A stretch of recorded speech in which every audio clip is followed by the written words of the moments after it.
Was brought to you by Simply Done Concierge. Folks, time we need more of. I know it's only September. We got the holidays coming up. You're going to have to be in 3, 4, 5 different places all at once. Please go to simplydoneconcierge.com. Tell them what you're looking for. I know they'll be able to help you be in those two places at once. Hi, everybody. My name is Mike Manning. Welcome to Triangle BNI.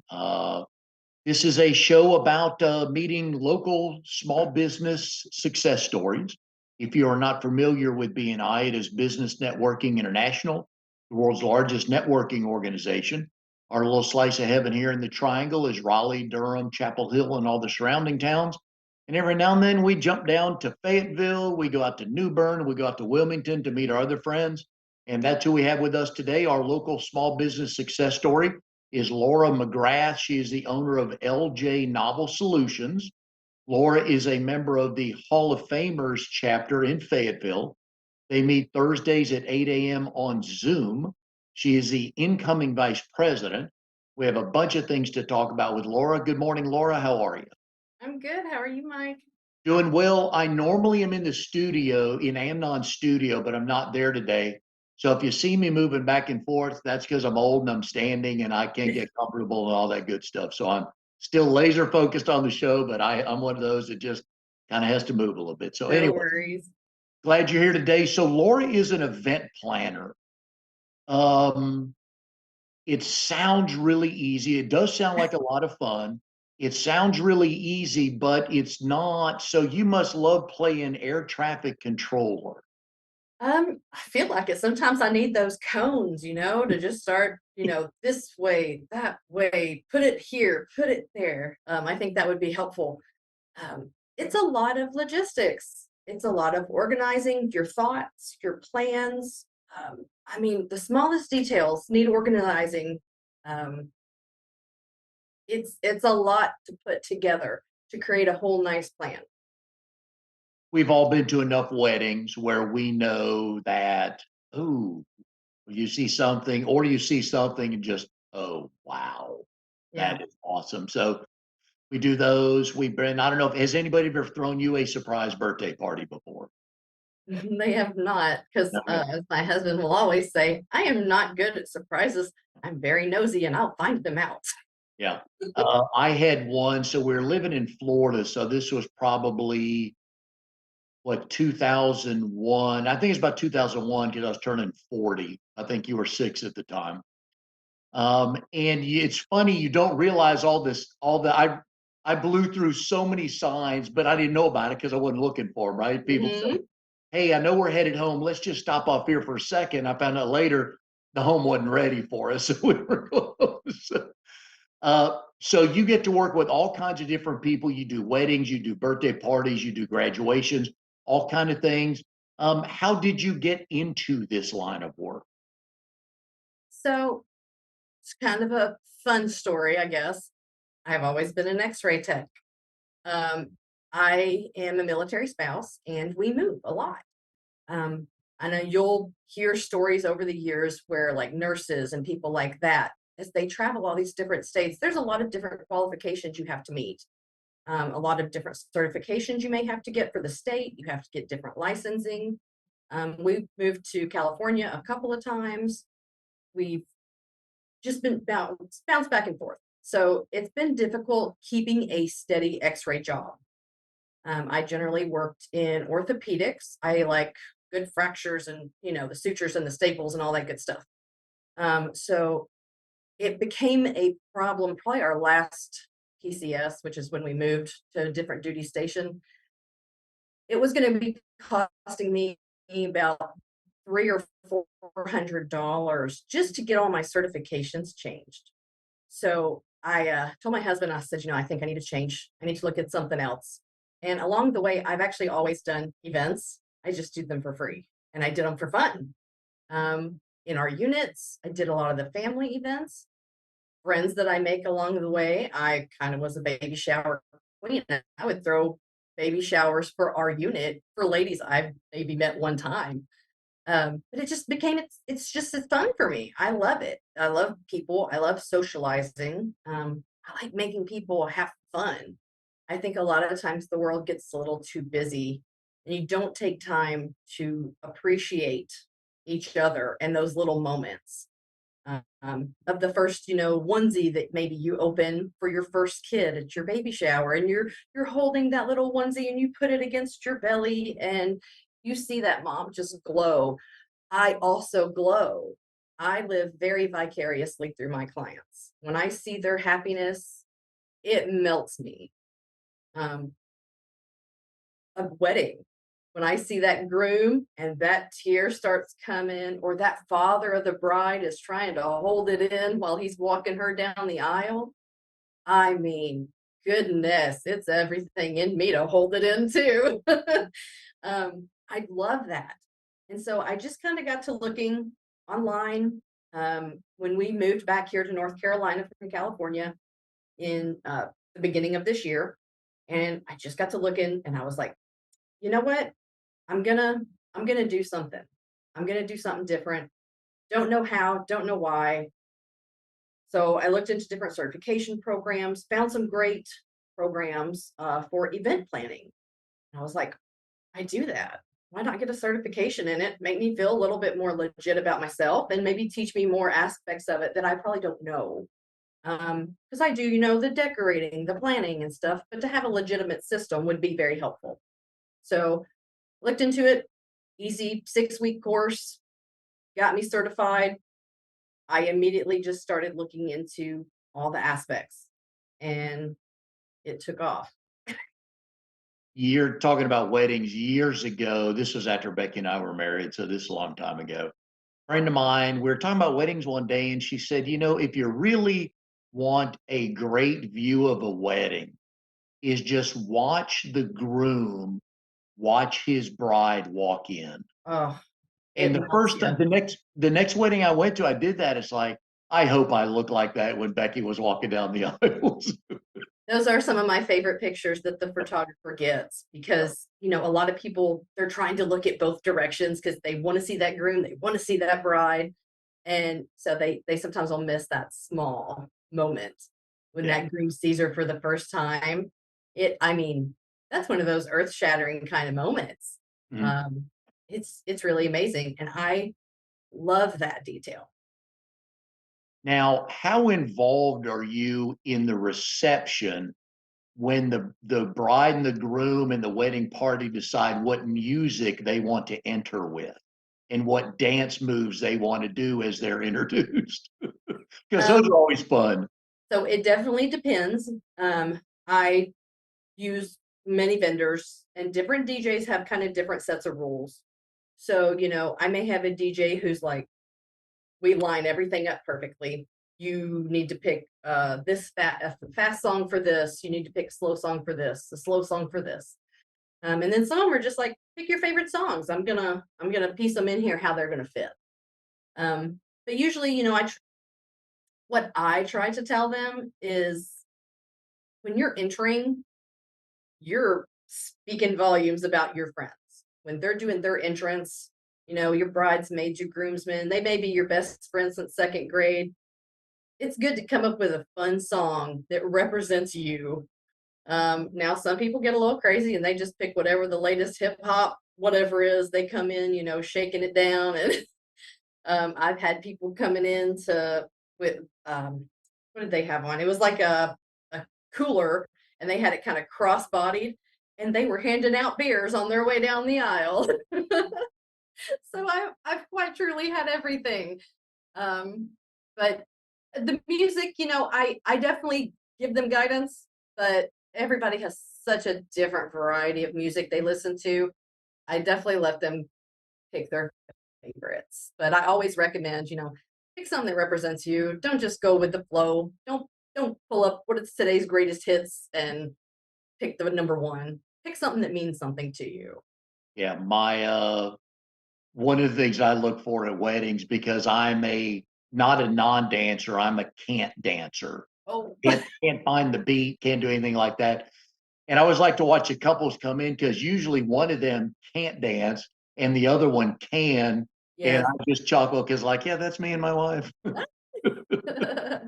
Yep, and that's okay because you know what? Everybody's still just in the awe of the moment and they're just excited. So they really have more fun than anything else to just watch you come in and watch you really get presented as that couple, you know? Yeah. Oh yeah. So are any type of the events kind of starting to be your wheelhouse yet? I still very much have quite a variety. I work with so I toured many of the venues, like honestly, within an hour and a half of Fayetteville. I went to most every venue that there is, small, large, everything in between. And as I was meeting a lot of the people, um, they were like, "We need event planners and we need wedding planners, and we wish people would use them." And which was nice because it really gave me an eye of what the market is. So Mhm. I'm like, wait, I didn't realize it was that in demand. I thought it was something I could find, but I didn't realize it was in demand. So I was like, yay, me. um, but so as I talked to them, like I met several that really actually needed help on hand. So there is a wedding venue north of Sanford that I work with, and I do a lot of her weddings. There's a whole group of us, and we all kind of rotate around to help her. But we're her people that help run the wedding, and we set up the cake cuttings, and we help bring the bride down to the venue when it's time, and we kind of run it through the rest of the day until the end when everybody leaves. But then I also work with nonprofits. Have a big masquerade this weekend. I've done Oh, baby showers. I've done grand openings. It all brings me joy. So it's so hard for me to try to just narrow that field. where do you stand on gender reveal? Take it or leave it. It's fun if you can do it in a fun way. I don't do fireworks. I see too many the bad ones where you set fire to something and you didn't mean to. Um, I like the cakes. If anything, I like doing gender reveals with a cake. But the planner in me, I would have known as the parent, I would have known what I was having from day 3, whatever we found out at the ultrasound. The rest of the family, it's fun. I would do that gender reveal well before the actual baby shower because I'm a planner. I need to make sure I have enough clothes and all the proper colors.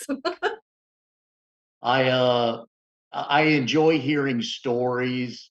I think one of the funnier ones is the husband was pitching to the wife of softball or wiffle ball or something, and she was supposed to hit it and explodes, and here comes the color. And hmm she hit it, it didn't explode and went right back at him and hit him. I'll just leave it at that. Yeah. Yeah. Was And he pink or blue? after I got done laughing, I forgot what they said, pink or blue, but Right? yeah. Yeah. Yeah. There's so many different ways people do it. Um, I have seen about 3 or 4. I've seen a piñata. It was at they had Hispanic heritage to their family, so they had a big piñata, big festival, everything. Um, it was not something I planned. It was just something I was at. And I mean, they beat this poor piñata to death. I didn't think they were ever going to get that confetti out. So there's definitely some trial and error to what you use to show that blue or pink. So Have you, as I'm getting slightly older, just slightly, have you started doing any 60th anniversary parties for folks that have been married that long? I haven't, and I think it's just because, and this was probably more of my personal family that I would have been involved in something like that with. Um, Most of my grandparents have passed on. I do have one set left. It's my in-laws. It's my husband's grandparents, and they're coming up on very large ones at Yeah. this point now. So I hope that they throw them a big one, and I do hope to plan it for them. Definitely be involved. But I haven't done too many, and I think a lot of it is I haven't been in the area too terribly long to have made enough of those connections. Because people throwing an anniversary party for somebody like that, I mean, it's a very special anniversary. I mean, wow, you've really committed a lot of time in there. So, I mean, it's pretty important, and the family is usually expecting pretty high standards. So, I mean, they're going to be giving them top of the line, and I just don't think I'm quite there yet. Well, let me make it easy for you and add something to your sales and marketing plan. Okay. And my in-laws, so this would have been seven, I think 7 years ago, they had their 60th wedding anniversary. And father-in-law says, we're all going on a cruise. So Love it. if I were you, I would recommend that and tell them they, of course, have to pay for you to go on the cruise because you need to coordinate everything on the ship. So Yes, I agree. Yes, I love that. That's a we great idea. And so many older people really do enjoy cruises because have, it has everything on it for you. And you don't have to worry about cleaning up space, people's taking care of that for you. You have all the food you can eat. oh yeah, we enjoyed it. We got t-shirts. And they had a special dinner for us one night. It went real well. It was easy to Oh, do. Nobody yes, was unhappy going on a cruise. I'm sure. My goodness. Oh, that's awesome. I love that. I'll have to think about that one. Put it in my repertoire. So find you a good travel agent and start to Mhm. put that package out there for, coordinating your big event on a cruise ship. And Yes, absolutely.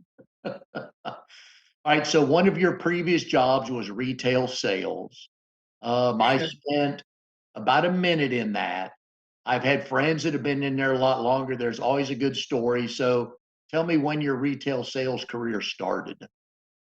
That was probably one of my very first jobs, actually. So when I was 16, I lived in a very small town in Western Kentucky, and it was one of those like stop sign kind of towns. We had a gas station, and I worked at that gas station. So all that good fun stuff, meeting all these people that I've grown up with my whole life in this town. And it's funny because they still actually ask to this day when they see my mom. They're like, "Oh, where's she at? I remember her when she was little, at that gas station." But I all through college, I worked at a Kohl's. Um, that that taught me a lot about life. Actually, working in retail, you ran across every type of life. You had the older ladies and gentlemen that had worked at this kind of store their entire lives. You had the young college ones like me who were, just transients, but we tried to do our best when we were there. You had the retired people who just refused to quit working. They just couldn't give it up. They had to do something. So, you had every walk of life in there. And it really taught you about talking to people and meeting people. So I loved working at Kohl's. That was my biggest thing, honestly. That taught me a lot. Um, then once I was married, working on and off, like I said, moving bases, it was hard to keep X-ray jobs. I worked on the military base at what we called the PX or the MCX in Marine Corps. It's our general store. It has clothing, it has snacks, it has just about everything. Um, that was the most fun. I always was learning something new. Me and the security people joked around quite a bit. Uh, there was always something. I had good times, bad times, every other in between. Um, I actually would say that probably my funniest story would have to be when I dressed up for Halloween there, though. I was a flapper, and I can't tell you how many times on this Marine base I had Marines come into me and they had no idea that I worked there for one, but I'd see them in their like military area and I would walk up to them, and I worked in the military uniforms department. So I'm very well versed in all military uniform. I'd come up to them and I'd be like, "Oh, what are you looking for?" And they'd kind of look at me and I'm all dressed as a flapper. And they're like, um, do you work here? And I'm like, yeah. And they're like, is it Halloween? And I said, we're celebrating in the store early. What? And you were dressed as what? A 1920s flapper. I don't follow. What is that? Oh, a flapper. It's like a Great Gatsby.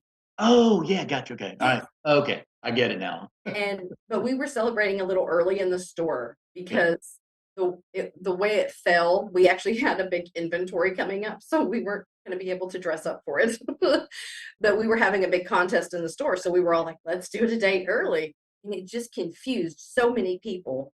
I had all these little young Marines looking for ribbons or some medal of some sort, and they're all like, "Ma'am," because they're like, "It's not Halloween."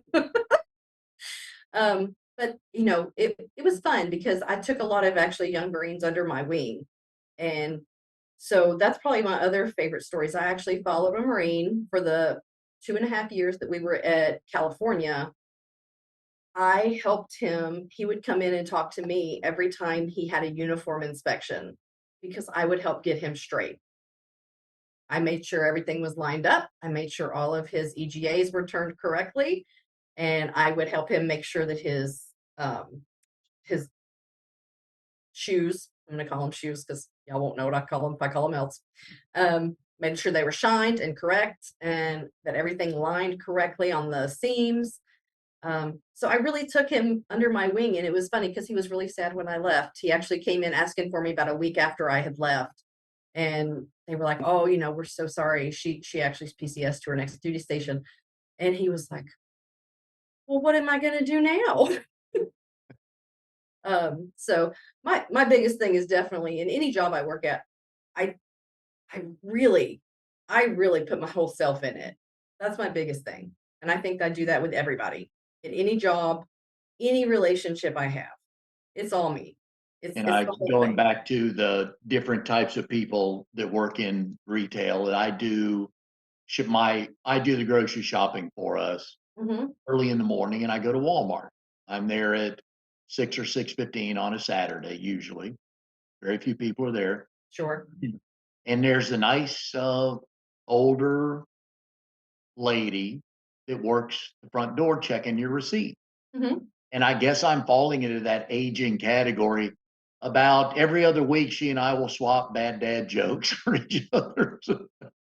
Oh, nice. So I stopped this week and I said, I got one for you. She goes, all right. Said a husband asked his wife, honey, am I the best one you've ever been with? And she said, yes, dear, but I just want you to know I've been with some good eights and nines as well. So she goes, I'm gonna remember that. So I'm sure I'll get one from her next week. That is nice. Oh, I love that. Um, Big fan of Kohl's. Great. My wife has the credit card, the frequent yes. shoppers, because you get money off with the coupon they send you. You go into the store, they take more money off. You get to the Mhm. register, you pay with a credit card, they take more money off, and then they give you coupons for your next visit. So Yes, love it. It's well a great run store. company. It taught me quite a bit. Yep. Yeah. Yep. And I don't think a lot of people know that you can return your Amazon No. uh, deliveries there. You can send it back to Amazon there, and Kohl's will give you something for coming in the store. So Yep. we'll plug Yep. for No, Kohl's. you're right. A lot of people don't know that. Yep. Yep. I like that though. Yeah, big fan of Kohl's. So Mhm. all right. So one of my favorite questions to ask guests on the show, your husband Mike, how did you two meet? And do you both tell the story the same way? Nope, we won't tell the story the same way. Good. Um, so fun story. How did you meet? We met when we were 13. I had went to Ohio to visit my sister who lived up there with her husband and she had a new baby. My husband and my brother-in-law are cousins. Okay. And so I had went up and I know I'm 13 years old. My sister's about 10 years older than me. So she was like, we're going over having a family barbecue at Aunt Fran and Uncle Don. So I'm like, okay, I don't know who these people are. But they were like, they have two kids. They have a younger daughter. She's about your age. You two can hit it off, have somebody to hang out with while you're there. Cause I don't know these people. Um, hung out with Heather, my sister-in-law now. Um, Met the brother though, didn't think a thing of him, but I literally remember him. I can picture him as a 13-year-old boy. And so, years pass, never thought another thing of him. I don't even know that I saw them again when I went and visited my sister. So I was going to x-ray school and I had moved up to Northern Kentucky. And my sister lived just across the river in Cincinnati. So I moved in with her to go to Northern Kentucky University. And again, just moved up. So she's like, we're going over to Aunt Fran and Uncle Don's. Their son Michael has just graduated Marine Corps. He's home for the first time since, he did all of his schooling, his boot camp, everything. So we come up and again, they remind me, don't, you remember Heather? You and Heather were friends. And I'm like, yeah, sure. I don't remember. I remember her, but, don't remember this girl. I was 13 then. Now I'm 18. No, I was 19. And so we go, and sure enough, there's Michael. Looks totally different. Marine Corps slimmed him down. He was a football player in high school. He was heavier boy, and now he is a slim down stick from the Marine Corps, fresh out of boot camp. And me and his sister, we hung out, and then we started playing cornhole, and me and him got paired up on the team. So of course, we're like, or I'm sorry, we got paired up as opponents, so we're together on a board. So apparently he couldn't keep his eyes off me. And so that evening, because it was like 4th of July weekend, I believe. So that evening, we're talking, me, him, his sister, and a cousin of theirs who's about our age.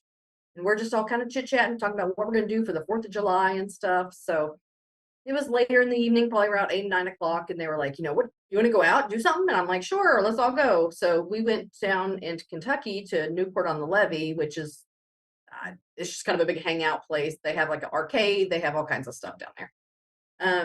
Went down there, had dinner again, and we just hung out, chit-chatted. Me and him just really kept talking back and forth, and we kept finding moments where me and him were just talking, and it was just very sweet. And then the 4th of July, he came, picked me up at my sister's, and we went to an amusement park up there called Kings Island.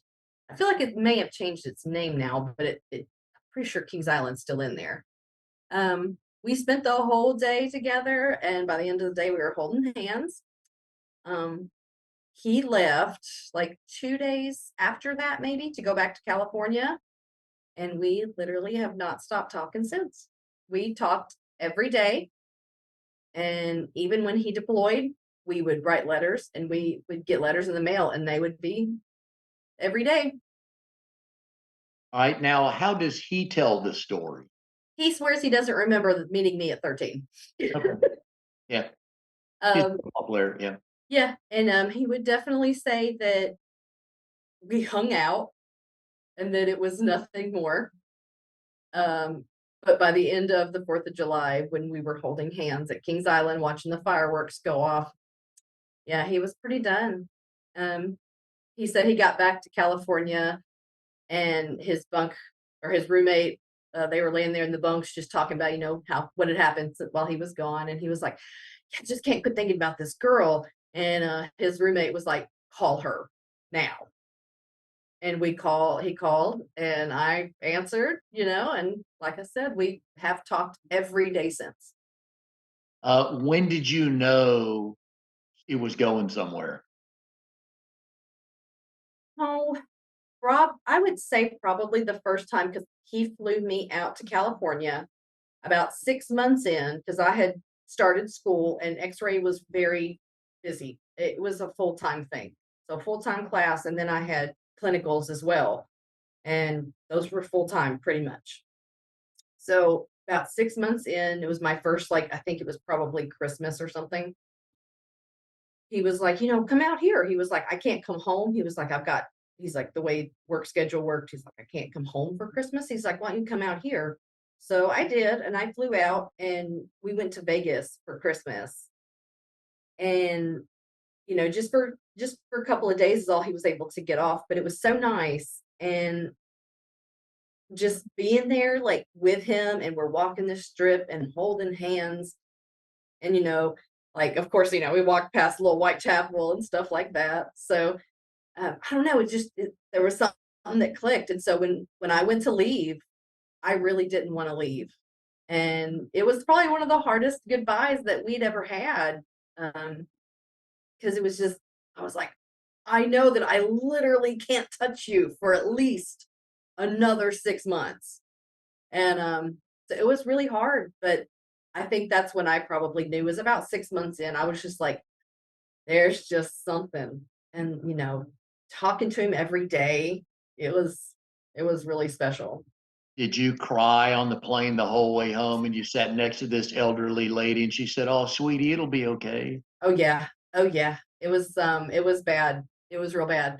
The stewardesses brought me like extra cookies. They were like trying to find anything to like soothe me. And I was just like, it's okay, I'll be fine. Did you have an official first date at any point in time? I mean, if anything, it almost would have had to have been Kings Island. We really never had like any other because it was always just I would go to him, he'd come to me, but we just had to pack everything in because it was usually like a 4-day weekend. And that's really all that we ever got in those 2.5 years before we finally got engaged and at the third year is when we got married. So Right? And how many duty stations have you been assigned to since you two have been together? all right, let's see. So we have Camp Pendleton, Cincinnati, Bragg, Lejeune, 29 Palms, and now back at Bragg. So six. Right? And what does he do? He works for a joint communication unit here at Bragg. So we actually have all the branches.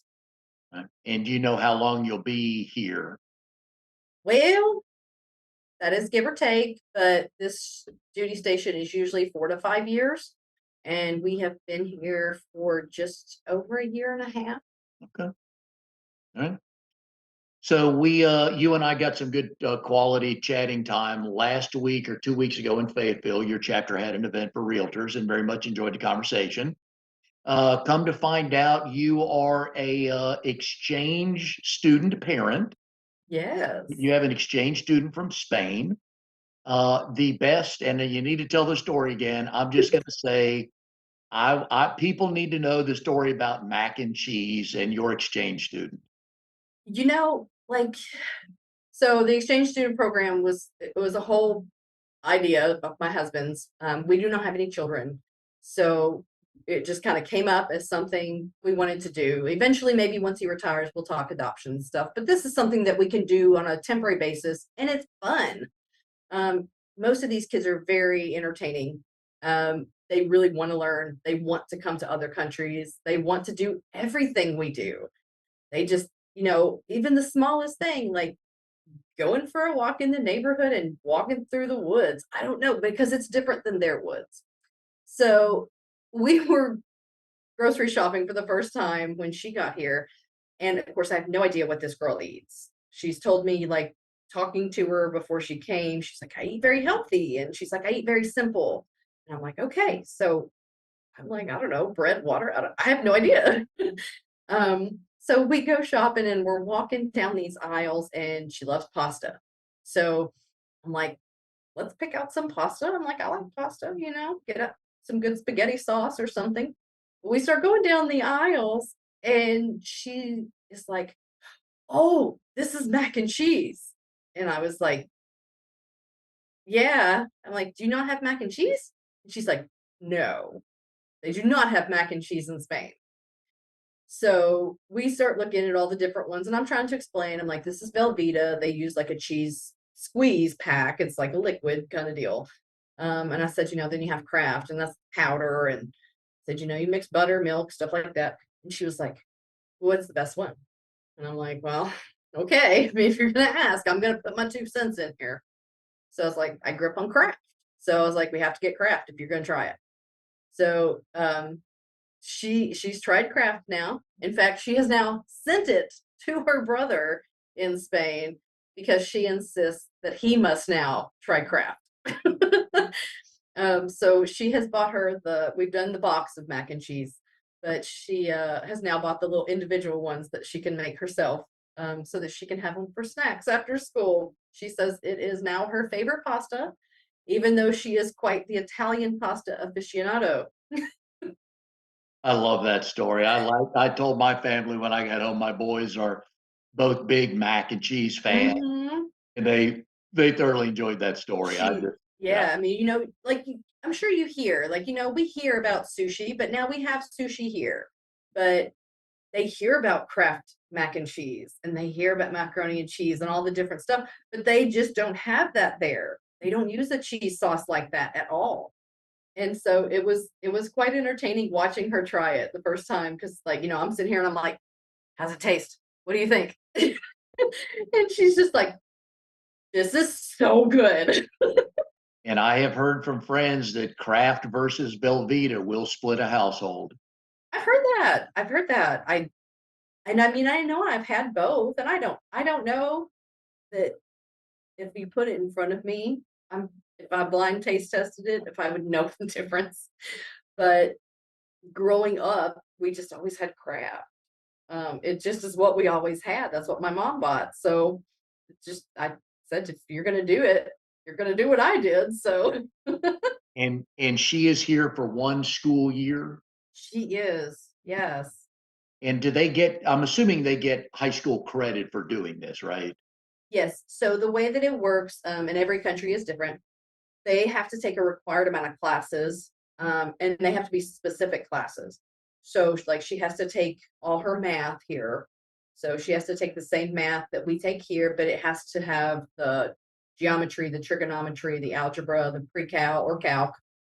Um, and it has to be a certain or has to be a certain type of class. It can't be all electives. If there's like ever an elective type, like a statistics or something, she can't take that. It has to be a very specific set for it to count in Spain.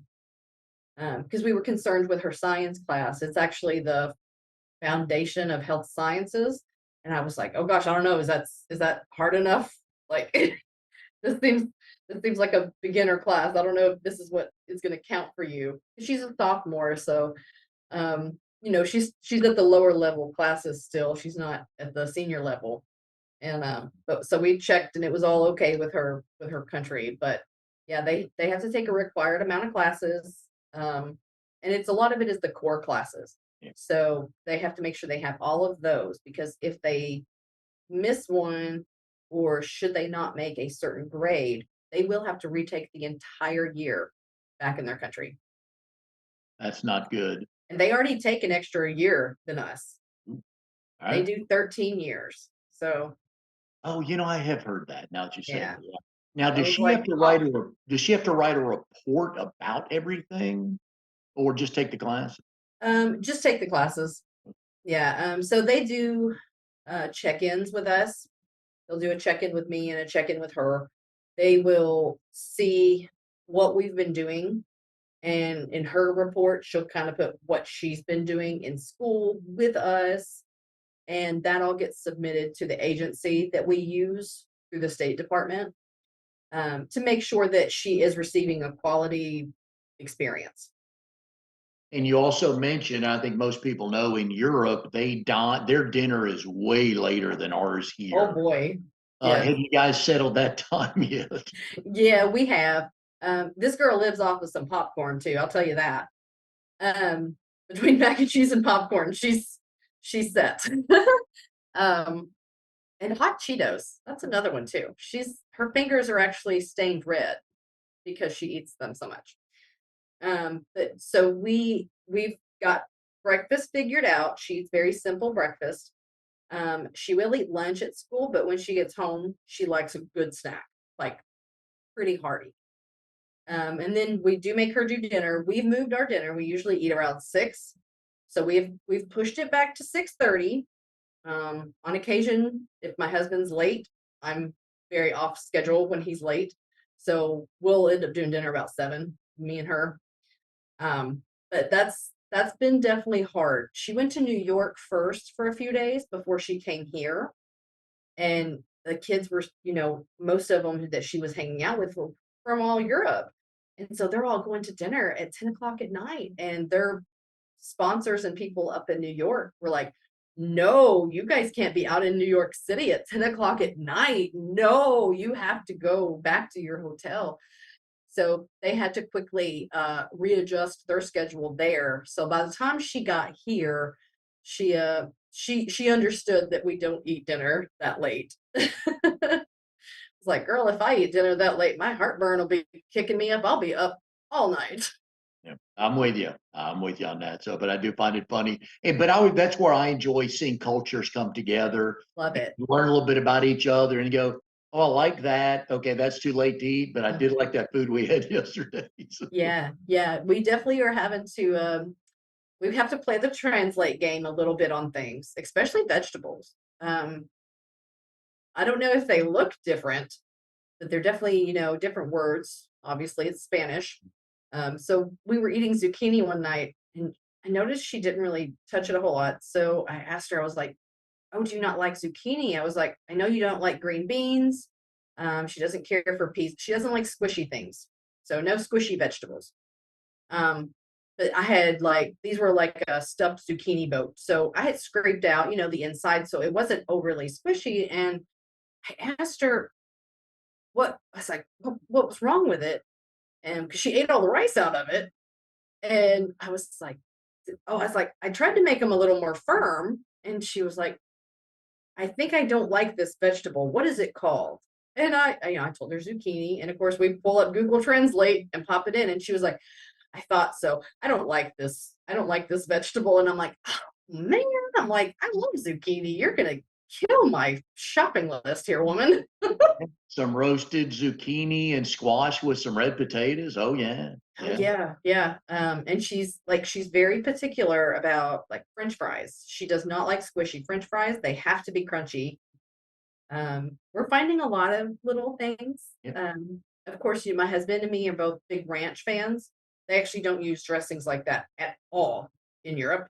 It is oil and vinegar and salt and pepper.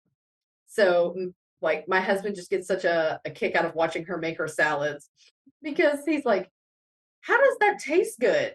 We use vinegar to clean, and you use it in your dressing." So it's a fun learning experience. All the different things that we do so differently between countries. Oh no, I love those stories. I know there's more to talk about. But real quick before we go here, we've been putting Laura's phone number up on the screen here. So if you're thinking of doing an event, you need to reach out to professionals. She is a certified ultimate event and wedding planner. So if somebody's got an event coming up, Laura, what's one or two things they need to answer to themselves before they move forward on planning an event? Do you have the time and do you have a plan?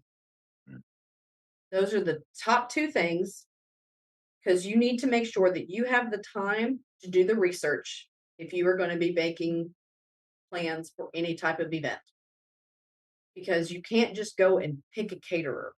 You have to make sure that they do the food you want, that their food is good. Um, you have to have time to research the venue of where you're going to have it. You need to know, is it going to fit you? Is it your style? If you're wanting a more rustic, natural feel, you're not going to go to a warehouse. It's very counterintuitive. So you want to make sure that if you are planning an event, you have to have time.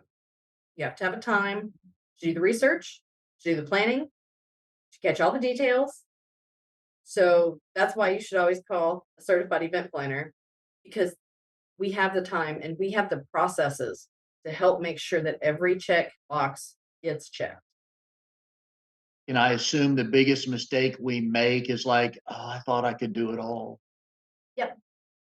Yep. I've already had a wedding this year. I picked them up. They had 4 months left and all they had booked were two vendors.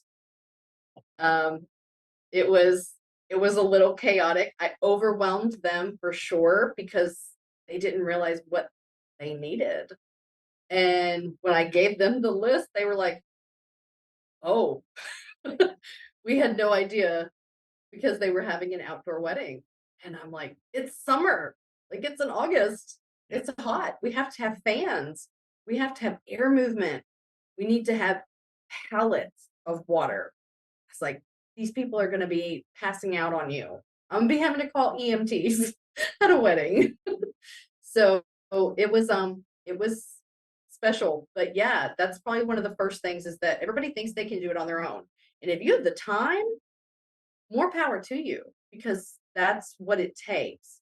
But if you don't have the time to sit and do the research into all the vendors you need and to think about all of the logistics of the event, then you just need help. You need a friend, you need a professional event planner, you need somebody who can devote time to those topics. Yeah, I feel for people that thought they could do that. They get halfway down and then they're like, and but then they're not, they're looking at it um, emotionally Yes, instead of logically and checking the boxes. And no, we're not at step 9 yet. We've not finished step 7, so we're not ready for that yet. yes, yes. And they do, and not having a good plan makes a difference because if you're just bouncing around and checking random boxes, you're gonna miss important boxes that should have went with this box. Yep. And there's certain things in life, folks, that we need to outsource. This is one of them. So go to a professional like Laura, even though she's based in Fayetteville, she will travel for events. So please give her a call. Laura enjoyed it very much. I know busy season is coming your way. And so, Busy season now. yep. So I hope it's a good one for you. Thanks for joining us on the show. Thank you. We'll see everybody next time on Triangle BNI.